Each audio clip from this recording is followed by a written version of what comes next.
Hi everyone, welcome to or back to my channel. I'm Sally and this is my channel Secret Life of a Seamstress, where I love to talk all about sewing and making clothes. Thank you so much for being here today and I hope you're all doing really well. So today's video is going to be a makes video. It's been a while since I've done one, probably because I seem to be the kind of sewer at the moment that is a bit all or nothing.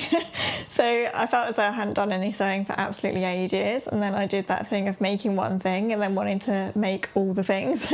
So I've had a little bit of a spurt on in my sewing life recently and I've got quite a few things done. So I have about 3 or 4 garment things to share, a couple of other little crafty makes as well, sewing wise, and a knitting make as well. So I have a cup of tea and I'm just looking forward to sitting with you and chatting about everything I've been making recently. So I'll put timestamps below this video just so that you know what I'm going to be talking about when. So I'll start with the garments in the collection first, then I'll move on to the crafty bits and pieces, and then I'll do knitting at the end. The sponsor of today's video is Vivea, who have kindly sent me a pair of their new urban slip-on boots to try out, and I have to say I'm loving them so far. So as you can see, these boots are super easy to slip on and off, and the best thing about this is that there's no bending or even need to use your hands if you find that difficult. These boots are actually water repellent as well, so they're really good for wearing in all different weathers, and they're great for taking you from season to season. So you can wear them in the summertime because they are nice and light, but you can also take them into the winter time as well. So for me, I know that I'm going to be wearing these a lot on my dog walks and my walks outside in the autumn time. And as you know, here in England, in the early mornings or in the later evenings, the grass can be quite dewy and quite wet. So it's really good to know that if I wear these, they are water repellent, so I'm not going to be coming home with soggy wet socks. And of course, because they do slip on and off so easily, there's no getting your hands involved in your muddy boots. When you get home from your walk, you can literally just slip them off at the door. And another bonus about most Vivea shoes, including these boots, is that you can just throw them in the washing machine to clean them up. And I think that's perfect because if you do come home covered in mud, you can just chuck them in the wash with a load of towels or whatever else you might be washing and be done with them. And because of the kind of fabric that these shoes are made from, they dry really quickly as well. These boots have really great arch support, so if I just show you inside, you can see that the ankle bit here, or the back of your ankle, is really cushioned and really padded, so they're super comfortable to wear. They're really roomy, and because of the fabric that they're made from, they're really quite stretchy, so they're great for fitting all types of foot and leg width or size. So if you do struggle with trying to find boots that fit your legs, then have a look at these because they do stretch to fit quite easily. Another good thing about these is that they are super light, so both pairs of shoes in one hand actually weighs the same as a can of soda. They also have an anti-slip outer sole, which makes them really good for walking long distances on all different surfaces. What I particularly love about Vivea is their focus on being as eco-friendly and sustainable as possible. So they use a variety of different eco-friendly fabrics, and a lot of their shoes are actually made from up to 6 recycled plastic bottles, which I think is amazing. So these bottles are actually broken down and then they're knitted into the fibres of the shoes, which gives them this lovely stretchy knitted texture. These boots do actually come in a variety of different colours. I got mine in nutmeg because this is actually one of my favourite colours, as I'm sure you're already aware, and I feel as though this will go with lots of things that I already have in my wardrobe. So as I've already mentioned, I will be wearing these a lot for walking with leggings and joggers and that kind of thing, but I also think they look really good worn with jeans and also with dresses as well. So I know they're going to be a real workhorse in my wardrobe and they're going to go with so many different things. Vivea are kindly offering my viewers 12% off of any of the footwear on my website using my code SallyLife12. So do pop over and check out their wide range of sustainable, eco-friendly footwear after you finish watching this video. And thank you so much to Vivea for sponsoring this part of the video. So let's get into it, shall we? It's been a bit jacket heavy in my sewing life recently. I've just loved making jackets, and there are so many different jackets I still want to make. This one is actually a bit of a carryover from my summer makes. This was on my things, on my list of things that I wanted to make for summertime, but I never really got around to it. So I did actually get this finished in September, quite early September I think, but it's just taken me so long to get around to photographing it and sharing it and all that kind of stuff that seems to take forever afterwards. So this is my Smith jacket by Style Arc. It's a nice lightweight jacket with a few different details to it which really caught my eye. So first of all, let me just talk to you about the pattern and the pattern details and the size and everything that I went for, and then I will show you this in a little bit more detail. So I will pop in the line drawings on the screen as well while I'm talking so that you can see the detail. So this is a very cropped utility style jacket. It has a couple of patch pockets on the front with pocket flaps, a front yoke and back yoke, and the bottom part of the back has this big inverted pleat which I really like the look of. I thought it was really a nice sort of flattering style to be quite fitted and quite cropped at the front and then kind of flare out a little bit at the back with the box pleat. And then the sleeves as well have an inserted flap, I just had to read that then to see what it was called, and then the bottom of the sleeves have a nice cuff as well, so it just brings everything in nicely. So in terms of the sizing, it was a bit of a difficult one with the sizing. I am generally a size 6, I think, in Style Arc patterns, but looking at the finished garment measurements, I actually ended up sizing down to a size 4, and I felt as though that was going to give me enough room. I didn't want this jacket to be too oversized, but I didn't want it to be too small either. It was a little bit of a gamble. So this is the finished make, and I am so pleased with this. It was a thoroughly enjoyable sew. I really enjoyed it. It was sort of one of those makes where I seem to be loving recently, like jeans and like the blanket flight suit, and one of those kind of sews where it's very, not necessarily difficult, but very structured, and you're doing a lot of seams, a lot of top stitching, a lot of accurate sewing. The inside of the jacket has a double yoke, so it's actually finished with the burrito method. So I could have done like a contrasting lining for the yoke, but I decided not to in the end. I love this box pleat, it was so satisfying to do. And then the hem of the jacket has a really wide hem facing, so again just another really satisfying thing, and I think it just gives it a really nice finish and also a little bit of weight to it as well, so it helps that pleat to hang really nicely, and it just gives the whole jacket a really nice shape. I thoroughly enjoyed putting in this flap thing here, which is really just a fold of fabric which you insert into the sleeve, which is cut into 2 pieces, so it's not as difficult to do as it looks. Actually, I was a bit worried about how that all came together, but actually it's not too bad, except for the fact that when I'd put the sleeves in, overlocked the armholes and done all of that stuff, I came to try it on and realised that I'd actually put the sleeves in wrong. So this pleat is supposed to sit with the top stitching of the pleat on your shoulder here, and when I tried it on, I'd actually set it too far back, so the fold of the pleat was actually sitting on my shoulder, and it just didn't look right at all. So I was so disappointed because I'd done everything so neatly and I was so pleased with myself for what I'd done so far. And yeah, I managed to somehow mess up the sleeves. It was totally my fault. I just hadn't read the pattern properly. It clearly said in the pattern that the fold should be sitting at the centre of the sleeve. So for a few minutes wondered whether or not I could just get away with leaving them, realised that I would never be happy with that and probably would never wear the jacket, and ended up taking out the sleeves, overlocking and all, and having to put them back in again. But now they're back in, I'm so pleased with them. They don't look the neatest inside. I think you can see where I've struggled a little bit to get the overlocking neat again, but I'm not too bothered about that. Other than that, I'm absolutely thrilled with this jacket. The only thing I'd say about it, if you are planning to make it, is that it is very cropped. It literally comes to the waistline of my jeans, so I think actually next time, if I do make this again, I will maybe consider just adding a little bit on to the length, because if you bend forward or you move around too much, it does ride up a little bit at the back. So just watch the length, I would say.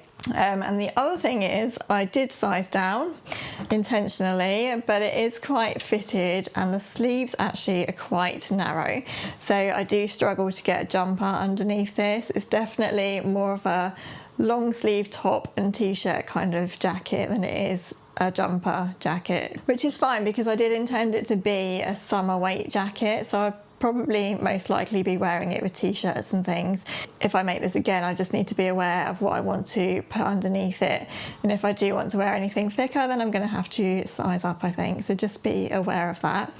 In terms of the style arc pattern, I found this pattern really, really good. I find style arc patterns so hit and miss. If you've been following me for a while, you'll know that when I came to sew my Olmi blouse by Style Arc, I really had trouble with that pattern and the instructions there weren't great. But with this one, it was fine. The instructions were clear. I knew what I was doing. I obviously didn't read them properly, but that was my own fault. I think aside from their sometimes vague instructions, their actual pattern drafting is always really good and they notch everything well. And actually there's often extra notes on the pattern pieces that you need to follow as well, and it will tell you to line things up according to the pattern pieces. So always have your pattern pieces with you, I think, if you're making a style art garment. But yes, that is my first make. I'm so pleased to have that done now. So moving on to my next garment make, I had this fabric in my stash from summertime and I just really wanted to sew something, and I had this lovely embroidered double gauze in my stash by Atelier Brunette, and I brought this in the summertime and I was actually going to make just a simple sleeveless Ashton top with it, but in the end I decided to go with a Darling Ranges blouse. So the Darling Ranges pattern, you'll know that I love it. I've made so many different dress versions of that pattern and only one blouse, I think, but the blouse version of this pattern is really lovely. It's an A-line shape, but it doesn't have any other shaping in it. It doesn't have any bust darts or anything like that, so it's super simple and very quick and easy to sew. It's bias bound around the neckline here, and then in the same way as the Darling Ranges dress is finished, it's just turned under so that the binding is enclosed to make the button band on the inside, and all of that is notched and everything. So it does come together very quickly, and I actually sewed this up in an hour and a half, not including cutting time. I did the cutting on a different day and then I sewed it up a couple of days later. So I did wonder actually when I cut this out if I'd actually made the wrong decision of what to make from this fabric. I didn't know if it would work as the Darling Ranges blouse when I cut it out, which is a bit silly really. And I still think it would have worked really lovely as an Ashton top, and because I love this fabric so much, I still might end up making one of those come the warmer months.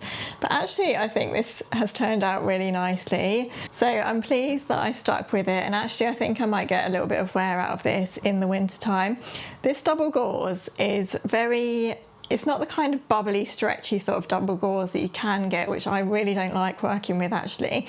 It's a much more stable cotton gauze, and I did press it. I didn't know whether to or not, but actually I did press it in the end and it pressed fine because it hasn't got that bubbly texture. I didn't need to worry about pressing all the bubbliness out of it, if that makes sense. It's a really lovely fabric. I can tell that it's the kind of fabric that will keep you cool in the summertime, but actually also feels quite warm in this weather as well. This comes in like a rusty mustard colour as well, and I'm very tempted to get some of that colourway. But yeah, that was just a lovely, thoroughly enjoyable, quick and easy sew, and I'm glad I've put this fabric to good use. Next, I'll just give a quick mention to what I'm wearing because that was another recent make, and that is my latest Marnie blouse by Tilly and the Buttons. So you may have already seen this blouse because I did film it as like a sewing day in the life and share some of the making process. So if you haven't seen that video, then I'll link it down below.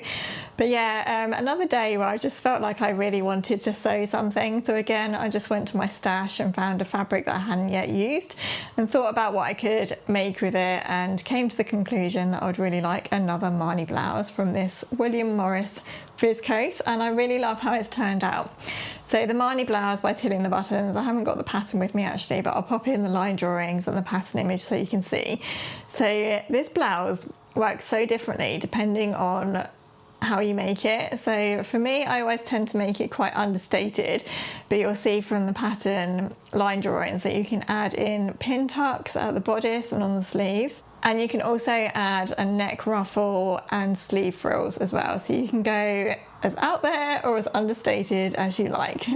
For me, I've never added any of the ruffles or the frills. I've always gone more on the understated side, but I have done the pin tucks before. However, in this busy fabric, I thought it was not worth bothering with the pin tucks because I thought they would probably be lost in this lovely print. And yeah, I really love how it's turned out. I love the sleeves on the Marni. So the sleeves are actually sewn in two parts. You've got like a flat top of the sleeve, and then the bottom of it is just a gathered rectangle which gathers into this top part of the sleeve. So you could make this short sleeve and just leave that bottom bit off completely if you wanted to make a summer Marni. I've had a few questions recently about the length of this. I find it comes up quite long on me, so if I untuck this, it's going to be about hip length. I pretty much always tuck my Marni blouses in, so I never really have them out. But what I have done in the past is cut it shorter and then ended up with it too short. So I've ended up just keeping the length and having quite a lot inside. So I think for me, yeah, it does come up quite long. I'm only 5'3", so if you are taller than me, then obviously you're going to have a little bit less length than me. So that's another make from recently. So let's move on to what I think is my favourite make of recently, and that is my wool Alford jacket. I am absolutely thrilled with this one. I love it so much. I had such an enjoyable sewing day. Last week I just decided to get on with this. I wanted to line it. I find the Alford jacket so satisfying to sew, and I just had a lovely, lovely day. So let me open this and show you inside. So Friday Pattern Company do have a really good video on their YouTube channel for how to line this jacket. So for me, I always go for the easier version of the Alford, so the one without the sleeve plackets or anything like that. It's just the boxy version with the straight sleeves, and I love that one. It works really nicely for me. So if you're going to be lining that version of the jacket, it's actually pretty easy to do. All you need to do is make a shell of the jacket in your lining fabric and just remove some of the button band, because obviously your lining is going to be encased in the button band of your outer fabric. So yeah, nice easy one to line. If you are going to be doing the sleeve plackets, then that makes the whole thing a little bit more difficult, but they do have a tutorial for that as well. So this is the wool fabric that I picked up from the Knitting and Stitching show. I'm still not really sure what this is. It's some kind of boucle-esque wool blend fabric. Feels quite scratchy, so I wouldn't want to wear it without a lining, I don't think, and it's very heavy, so it's really warm. The lining I picked up from Hobbycrafts actually, and it was only about £2 a metre, just your standard, like, I don't know what you call it, like a synthetic kind of lining. And then on the front I've just done the hand warmer pockets because I just like the way they sit, and I can just put my hands in like that, nice and easy. And while I was sewing this, because the fabric is quite bulky, I decided to finish my seams with bias binding as well. So you can see, hopefully, that the button band is all bias bound down the side, which gives a really nice neat finish. So if I hadn't have done that, I would have had to fold over about 1.5 centimetres inside the button band and then sew it down.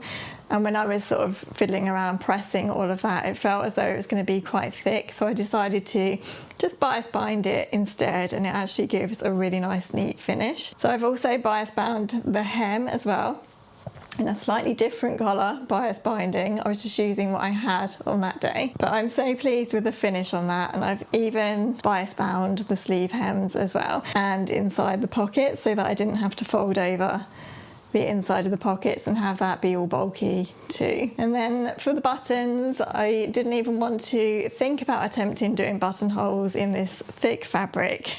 So I decided to go for big metal snaps. I brought a pack of these snaps from Amazon, and they are so good, and I forgot to mention that that's actually what I finished my Smith jacket with as well. They come in loads of different colours. I'll link them below, so you get gold ones, brass ones, darker ones like this, and silver ones as well. And they're really easy to fit once you get the hang of them. You just literally hammer them in, and they've got a little tool that comes with it, so it's nice and easy to do. And I just love how these look. I think these are on a lot of jackets on the high street at the moment, so they feel like they're quite on trend. But also they're just much easier than doing buttonholes, which I prefer. The only thing that I'm really annoyed about, and let me know if you can see this on camera or not, I was doing this in the evening, and for my first button on this side, I've got the darker button here, and then on the inside I've actually finished it with like a brassy colour inside. So this side of the button had actually found its way into the darker insides section of the pot, so I'd picked up the wrong colour basically, and before I realised I'd already hammered it in, so it's slightly different, that one, to the rest of the buttons, which is just so annoying. And it had to be that one, didn't it? The one that people are going to mostly see. My husband assures me that you can't really notice in different lights, and I think he's probably right, but you know when you know, and I know now, so I'm never going to be able to unsee it. Apart from that, I'm absolutely so pleased with this. It's exactly what I wanted, and it's super warm as well. I'm really pleased that I lined it. It doesn't take very long to line it at all, and I think I'll be lining all of my Alford jackets from now on because it was so nice and easy to do. So yeah, that's that one. Next, let me show you something nice and cute. And now and again, I just get the urge to make these toys. I don't know why, I just love making them. And as you'll know, I've made a few of the Studio Seren dolls. I've made a few of the different bears, and I'll pop in an image here so you can see a couple of them. But Emma at Studio Seren Patterns recently brought out a baby bear and a baby bunny pattern. So these are pretty much the same pattern really, but just in baby size. So I really wanted to have a go at one of the baby bears. So I downloaded the pattern, printed it off and sewed it up one Saturday afternoon, and I just finished it this week actually. The bear was all done on its own, but I hadn't done any of the clothes and I hadn't embroidered the face. So this is what he looks like. It's so cute, isn't it? What I would say is the Studio Seren patterns are so good. If you're a beginner or you really want to have a go at sewing something like this, then definitely look at her patterns because they're so thorough and so in depth, and she has pictures for every single step of the way, and I find that really helpful. So because this one is half the size of the bigger bear, it was a little bit more fiddly to sew, and I did need to use a knitting needle, I think, to turn through the legs and arms because they are quite skinny. But it worked fine and it was very easy to do. It takes a little bit of stuffing obviously to stuff the body, and then these are all hand sewn on. And then the little pair of dungarees actually belongs to the baby bunny pattern, which I brought as well. So I've got the bunny and the bear, and then you can just chop and change the little clothes and the little accessories that come with the patterns as well. So yeah, another thoroughly enjoyable project, and I would say these are really good for gifts and also really good for using up your scraps. So this took such a tiny amount of cotton fabric that I had in my scraps, and you can just play around with the colours and pairing the different tones of the fabric and all that kind of thing. And I think with Christmas coming up as well, they're just such a great gift idea as well, aren't they? A little stocking filler for any children or adults that you think might enjoy a little bear or a little bunny. Another great thing about the patterns actually is that she gives such thorough instructions for how to do the face properly. So sewing the face, I think, or embroidering the face on these kind of toys is just make or break to this kind of thing, I think, isn't it? And there have been so many toys in my past where I feel as though I've got to the last bit, which is putting the face on, and if you just put an eye out of place or a nose too big or something like that, it just ruins the whole thing.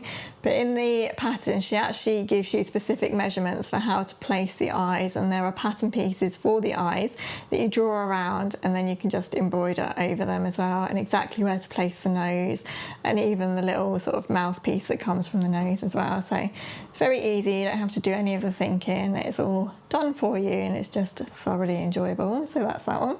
And then I thought I'd just give a quick mention to my little pumpkins that I made recently as well. So these were in the same video that I made my Marnie blouse in, so you may have seen these already. But again, just another really quick and easy, satisfying sewing project that you can do in half an hour or less with all your pretty scraps of fabric. And I love how different these turn out depending on the kind of fabric you use. So this was a piece of jersey ribbon fabric. These are sewn from the same pattern, by the way, but this one has come out so much bigger than this one because of the stretch in the rib fabric, and I love how that one looks. I think that's probably one of my favourite ones. And then this one is a scrap of Atelier Brunette viscose crepe. So not necessarily a fabric that I would have thought to make a pumpkin from, but it actually works so nicely in our living room with the brown tones that I've kind of brought in, and it's definitely my favourite one, I think. I just said this one's my favourite, but I think they go so nicely together, so I'm so pleased with those. So I do have a little video tutorial if you are interested in making these, where I just share exactly how to make them, and the template can be downloaded or drawn from there as well. Someone did comment actually on the video that I put out asking why the fabric is cut on the bias, because it can waste fabric. And yes, of course, that's absolutely right, and you don't have to cut the pattern on the bias at all. You can do it on the straight grain. The reason that I do it on the bias is just because if you're using a cotton or something, like these ones, these are sewn from a cotton, if you cut the fabric on the bias, it just gives it a little bit more stretch and it gives the pumpkin a plumper shape. So that's why I suggest cutting it on the bias, but if you want to save fabric, of course you don't have to do that. I also like that if you cut it on the bias, so this is a gingham, if you cut the fabric on the bias, you get this kind of diagonal direction to the gingham, and it just makes it look that little bit different. So those are my latest pumpkins. So are we on to the last thing? I think we are. So that is my finished knitting project, and that is my hat, which I've been knitting for my daughter. So I will pop in an image of me wearing this hat because there's no way I'm going to be able to get her to pose for a photo for this anymore, unfortunately. This is my finished high oak hat by Rowan. And the yarn it uses is just called the Chunky Wool, and this is one of Moda Rowan's latest yarn collection for this season, and I love this colour. And I knit this up in around 2 hours, I think. It's a very quick and easy knit. I didn't do it solidly in 2 hours, I did it over a couple of evenings. But yeah, if you were doing it in one go, you could easily knit this in a couple of hours because obviously it's such a chunky yarn. And it's all garter stitch, it's very easy. It is seamed at the back. I think if you are more confident than me at knitting things in the round, then you probably could adapt this to knit in the round, but I just did it on the flat and then sewed it up. I thought that would be easier. So I was looking for a pom-pom for this hat and trying to find one online, and I ended up buying a massive pack of these kind of pom-poms from Amazon, but I'm not 100% sure about it. The instructions for the pom-pom, or the little note that it came with, says that you have to blow dry the pom-pom so that all the fibres kind of stand up, because in the image on Amazon it looks much bigger, much puffier. I'm a bit kind of underwhelmed by this pom-pom at the moment, so I'm going to give it a little blow dry and see how it turns out. And if it's no good, then I might end up buying a bigger, nicer pom-pom, and that's why I've just left the strings here, because I kind of loosely sewed it in so that I can undo it if I want to, if I'm not happy with the pom-pom at the end of it. Another knitting project complete. I really love this colour as well. I might end up stealing this actually, because although she did ask me to knit it, she's not the biggest hat wearer. She gets very hot when she's wearing hats, so I can't imagine this is going to stay on her head for very long, but we will see. If she doesn't end up wearing it, then I think I'll definitely be stealing it for the winter months because it's very, very warm and cozy. So that is my one finished knitting project so far. I'm hoping that I'll have my jumper finished really soon. I'm knitting the Ludham sweater in the same mode at Rowan collection, and I'm on to the sleeve now, so not very far to go. I'm hoping to have that finished and done very soon. So I think that's everything I need to catch you up on, sewing and knitting wise, and everything I've been making recently. Thank you so much for watching, everyone. If you haven't already subscribed to my channel, please do consider subscribing. I'd love to have you as a subscriber. If you have enjoyed the video, please do give it a like as well. You can also follow me over on Instagram for more day-to-day photos and videos and behind the scenes. You can also join my Patreon community where we talk in more depth about sewing projects, and you can also get bonus content and videos and things like that over there too, so I'll link that below as well. Do let me know what you've been sewing and knitting lately, and let me know what's on your sewing table at the moment. Otherwise, take care everyone, and I'll look forward to seeing you in another video soon. Bye.